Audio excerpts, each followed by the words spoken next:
Good morning students.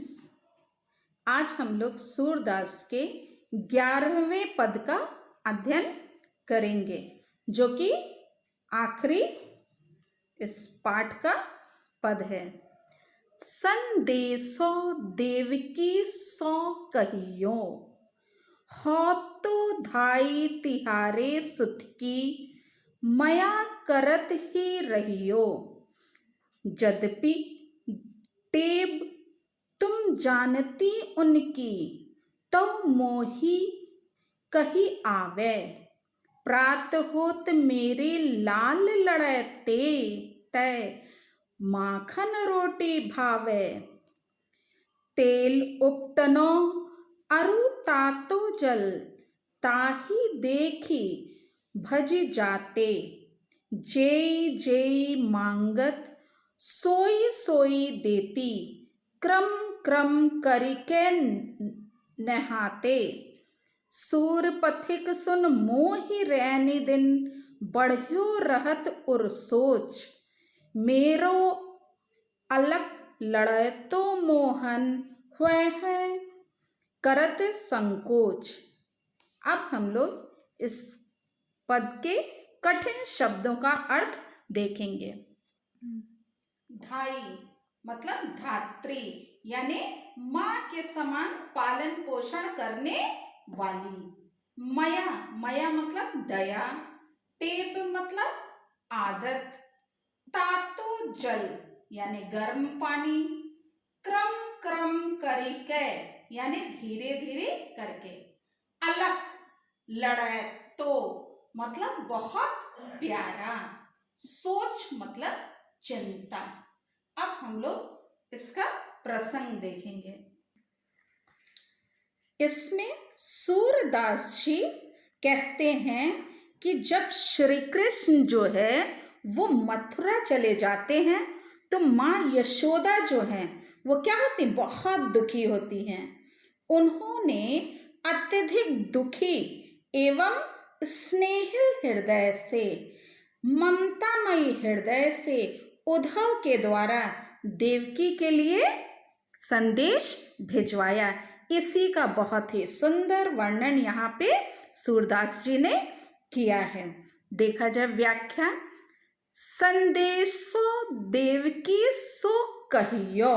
हाँ, यशोदा जी जो उद्धव आए हुए हैं और गोपियों को वो क्या कर रहे हैं, योग की बातें समझा रहे हैं। तो ये जो है वहाँ पे देवकी से, यहाँ यशोदा माता जो है उद्धव से कह रही हैं कि हे उद्धव, तुम क्या करो, संदेशो देवकी सो कहियो। देवकी से तुम क्या करो, तुम जब जा रहे हो तो तुम देवकी से ये संदेशा कह देना। क्या संदेशा कह देना कि हो तो धाई तुम्हारे सुत की, मैं तुम्हारे सुत यानी पुत्र की क्या हूँ, धाई हूँ, यानी पालन पोषण करने वाली हूँ। मया करत ही रहियो, मुझ पर आप क्या करती रहें, कृपा करती रहें। मया मतलब दया या कृपा, तो मुझ पर आप क्या करें, अपनी दया को करते रहिए। यद्यपि टेव तुम जानती उनकी, जबकि तुम टेव मतलब आदत, तुम भगवान श्री कृष्ण की आदत को तुम जानती हो। तौ मोहि कही आवे, किंतु फिर भी मैं क्या कह रही हूँ, फिर भी मैं कुछ कहना चाहती हूँ। प्रात होत मेरे लाल लड़ते, प्रातः काल होते ही मेरे लाल यानी जो श्री कृष्ण जी हैं वो क्या है, लड़ते यानी जो बहुत प्यारे हैं, वो क्या है, माखन रोटी भावे। उन्हें प्रातः काल क्या है, मक्खन और रोटी भावे मतलब खाना अच्छा लगता है। तेल उपटनो अरु तातो जल, तेल उपटन और अरु और तातो जल यानी गर्म पानी। ताहि देख, उन्हें देखकर भजी जाते वे भाग जाते हैं। यानी को स्नान जो है करने से कतराते हैं। वो स्नान जब ये चीज़ें देखते हैं, तेल, उपटन और गर्म पानी देखते ही वहाँ से क्या हो जाते हैं, भाग जाते हैं। जोई जोई मांगत सोई सोई देती। हाँ, मैं क्या करती हूँ, वो उस समय जो चीज़ें मुझसे मांगते हैं मैं उनको क्या करती हूँ, देती हूँ। और क्रम क्रम करके नहाते, और क्रम क्रम यानी धीरे धीरे करके वो फिर क्या करते हैं, स्नान करते हैं। सूर पथिक सुन मोहि रैनी दिन, बढ़ियो रहत उर सोच। सूरदास जी कहते हैं कि यशोदा माता जो हैं वो उद्धव से, जो पथिक उद्धव है उससे अपनी मन की व्यथा को, अपने मन की बेचैनी को वो कहती हैं कि हे पथिक उद्धव, सुन मोहि रैनी दिन, सुनो मेरे उर सोच। उर सोच यानी हृदय में जो चिंता है, उर मतलब हृदय, हृदय की चिंता जो रात दिन, रैनी दिन मतलब रात दिन मुझे यही चिंता बढ़ियो रहत, यानी यही चिंता मुझे मेरे मन में हमेशा लगी रहती है कि वहाँ मेरा लाडला जो है मेरो अलग लड़े तो मोहन, मेरे अलग लड़े तो यानी बहुत प्यारे जो भगवान श्री कृष्ण हैं वह करत संकोच, वो वहाँ पर क्या करते होंगे, संकोच करते होंगे। संकोचवश वो अपने मन की बात को नहीं कहते होंगे, अर्थात मन की बात को कहने में वो क्या करते होंगे, शर्माते होंगे, लजाते होंगे। इसलिए तुम क्या करो, देवकी से ये बातें उनको बता दो।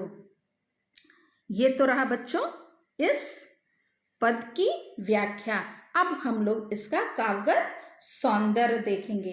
प्रस्तुत पद में माता यशोदा का कृष्ण के प्रति जो है वात्सल्य भाव एवं उससे उत्पन्न चिंता जो है उसका बड़ा ही सुंदर वर्णन सूरदास जी ने किया है। भाषा क्या है, ब्रज है, शैली मुक्तक काव्य है और छंद गेय पद है। रस इसमें वात्सल्य रस है और गुण माधुर्य है और अलंकार अनुप्रास है।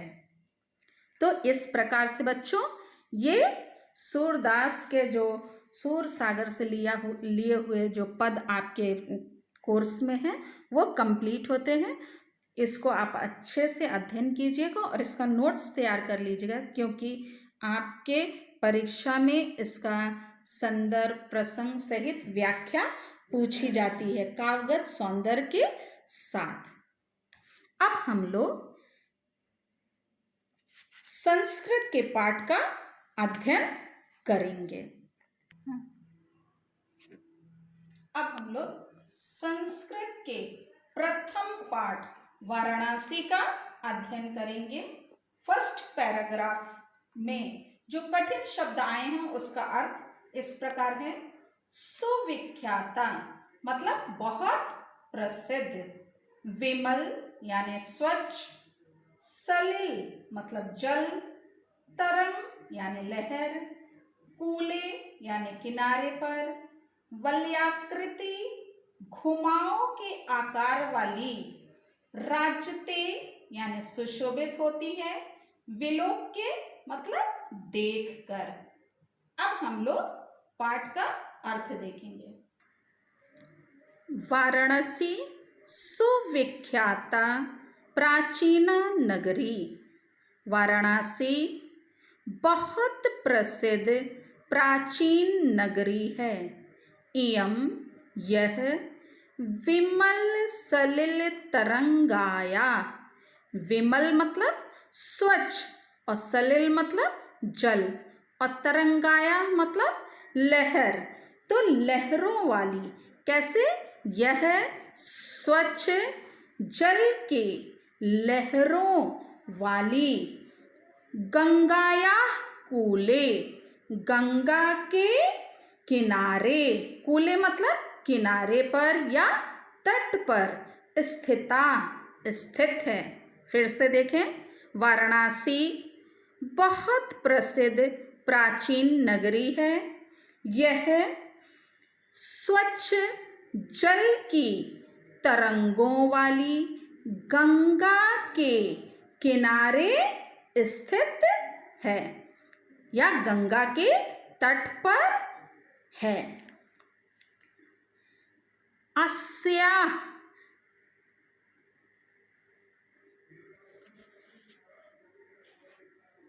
घट्टानाम, अस्याः घट्टानाम मतलब इसके घाटों की वलयाकृति, इसके घाटों की वलयाकृति यानी घुमाव के आकार वाली पंक्ति धवलायाम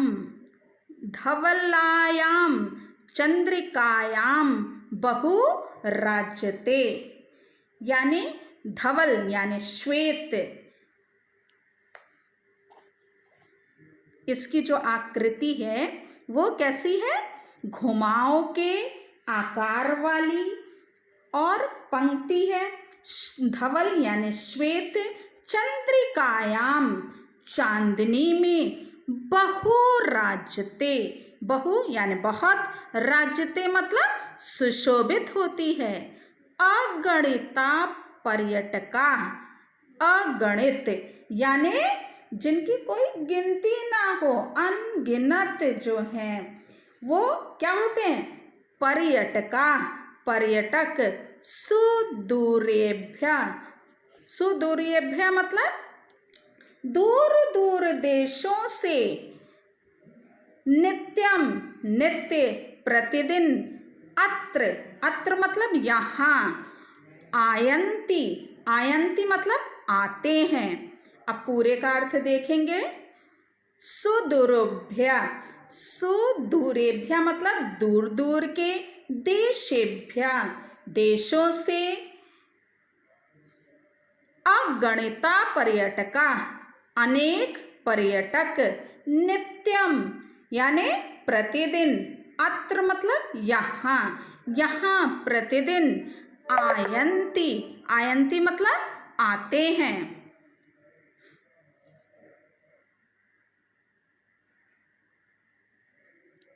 अस्याः घट्टानां च शोभां विलोक्य इमां बहु प्रशंसन्ति।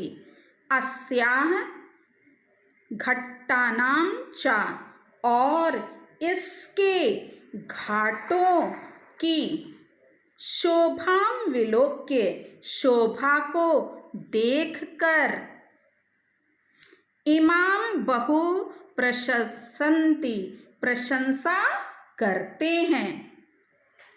अब फिर से एक बार देखेंगे पूरे का अर्थ। वाराणसी बहुत प्रसिद्ध प्राचीन नगरी है। यह विमल यानी स्वच्छ, सलिल मतलब जल के तरंगों वाली, गंगाया कूले गंगा के तट पर स्थित है। अस्याः घट्टानाम इसके घाटों की, वलय आकृति यानी घुमावदार जो आकृति है, वलय के आकार की जो पंक्ति है, धवल्याम यानी श्वेत, धवल मतलब श्वेत, चंद्रिकायाम चांदनी में, बहु राज्यते बहुत सुंदर लगती है। सुदूरेभ्य दूर दूर के से क्या होता है, देशेभ्य देशों से, दूर दूर के देशों से, अगणिता पर्यटका अनेक पर्यटक, अत्र यहाँ, नित्यम प्रतिदिन, आयन्ति आयन्ति मतलब आते हैं। अस्या घट्टानां चा मतलब और इसके घाटों की, शोभां विलोक्य शोभा को देखकर, इमाम बहु प्रशंसन्ति, इसकी बहुत प्रशंसा